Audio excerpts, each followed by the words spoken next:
It all started about 2 weeks ago. As you know, it's the holiday season. Time for friends and family to get together to enjoy each other's company. A time to enjoy the snow and all the festivities. But we all know what it's really about. It's about the presents. The gifts we work hard to get all year round, just so we can show others that we care about them. Every year is pretty much the same. The deals roll out after Thanksgiving and we all spend outrageous amounts of money on them. Who really needs another television, am I right? But if I don't buy it, I'll miss out on the deal of a lifetime. I'm no different when it comes to holiday shopping. I like to buy a lot of gifts, especially when the deals start rolling out. But instead of giving them to other people, I give them to myself. I know, I'm pretty selfish, but I also don't have a lot of friends, probably because I don't buy them any gifts. And my family lives on the complete other side of the country. I do work hard at my job, and I do save up the money so I can treat myself when this time of the year comes.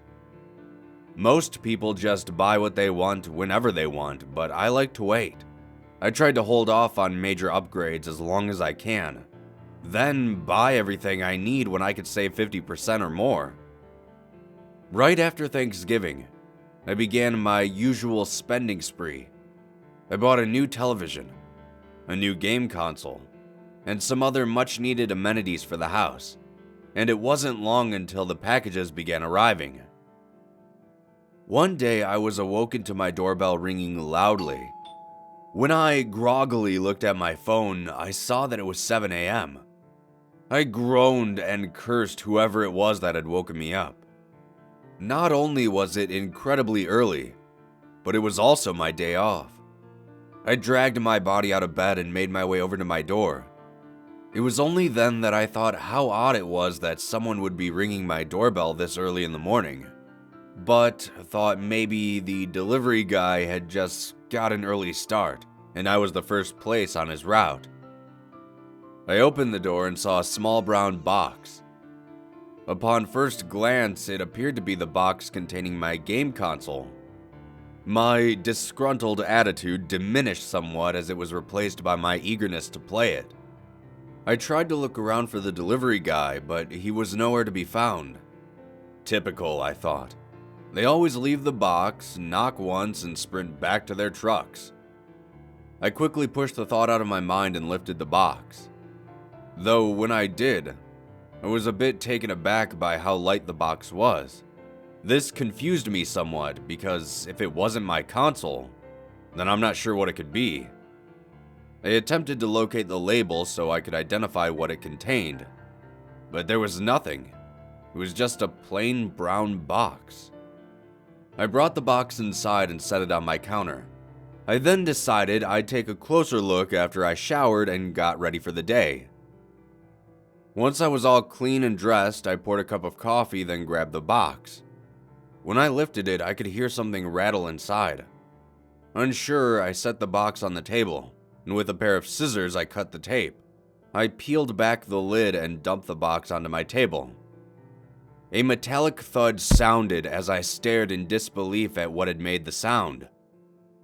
It was a knife. A hunting knife, to be exact.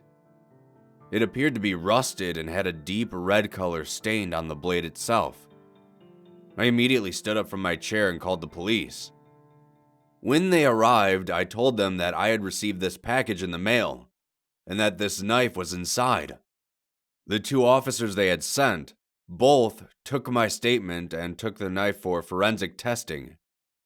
I asked the officer why someone would send this to me, and they in turn asked if I had any enemies. I didn't. Well, at least none I knew about. The officers told me they'd be in touch and promptly left.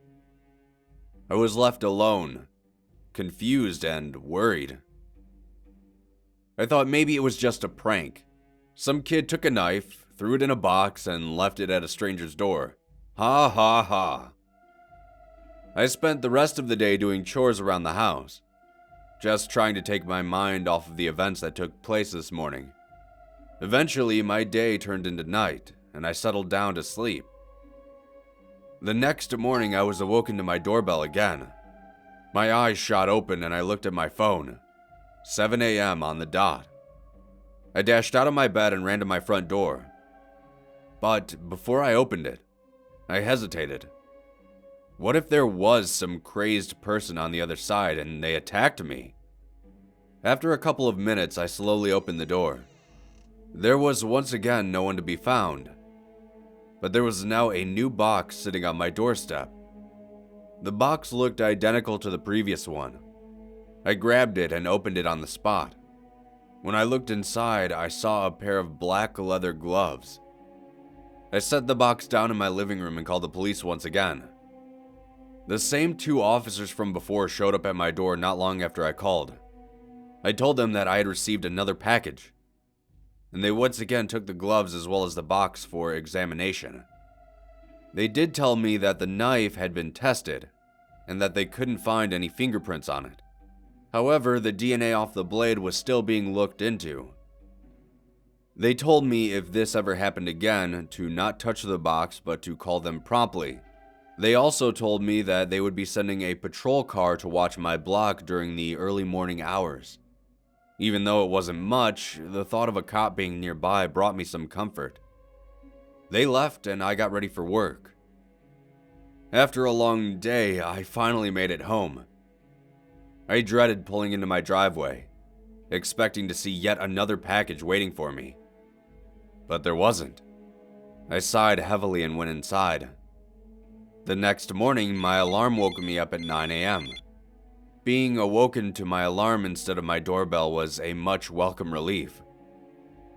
I got out of bed and checked the front door just in case. Lo and behold, there was no box this time.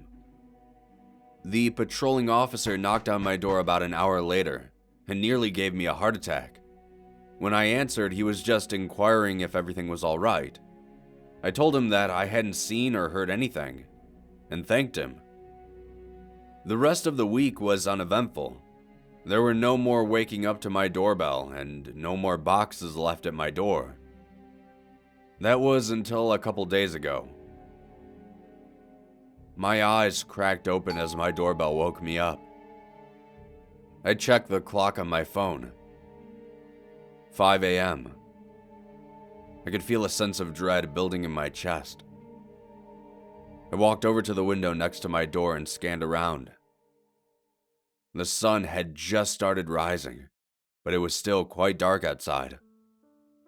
I looked around as best I could, but I couldn't see anyone. I walked over to my door and cracked it open. Nobody was there. But there was a new box resting innocently on my welcome mat. I almost called the police in that moment, but I noticed something written on the box this time. It said, "Open me," in large red letters. I took the box inside, turned on my kitchen light, and peeled away the tape. Inside the box was a white envelope, some old worn rope, and a black bandana. I opened the envelope and what I found almost made me sick. They were photos, pictures of different people, each bound to a chair with numerous cuts all over their bodies. They were all tied to the chair with rope like the one sitting on my table, and their mouths were gagged with what looked to be a black bandana. I threw the photos away from me in fear and disgust as I put my phone to my ear. While I was explaining to the police what I had just found, I saw on the back of one of the turned over photos some writing. It said, "You're next." The police arrived rapidly and took me to the station for safety. They told me that all the people in the photos had gone missing over the last few months. There hadn't been any leads until now. I asked them why me. Why would I be targeted out of all people? And what the police officer told me made my skin crawl. He said there was absolutely no connection between all of these people. None of them knew each other, and they were all chosen at random from different locations.